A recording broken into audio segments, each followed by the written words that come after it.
Welcome back to Martial Arts Today. My name is Eric Stolick here with the American Martial Arts Institute, and today's tip is some safety for you working around the house. Some of you already lift weights, whether it's to get physically fit or just to get a certain aesthetic look to your body. You may be familiar with a weight belt. They come in many shapes and sizes.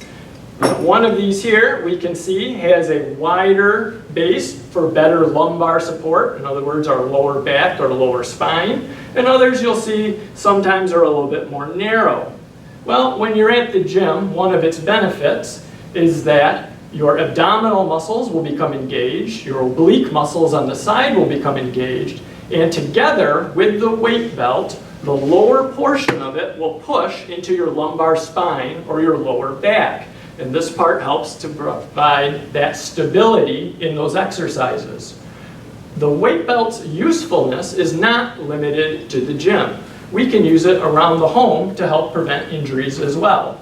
So whether you are building a new patio or digging in the garden or picking up large stones, that can put stress on our body. And in addition, we're in a different state of mind. We're multitasking. We're moving in ways that may not be as natural as a repetitive motion in the gym in a controlled environment. This extra stability from this weight belt can make the difference.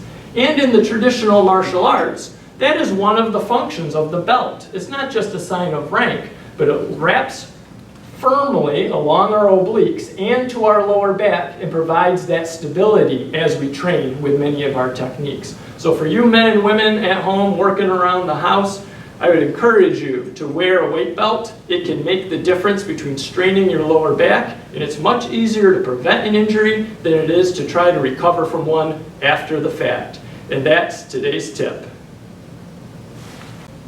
Don't forget to like this video. And remember to share it with your friends and family. And we'll be looking for you again on the next Martial Arts Today.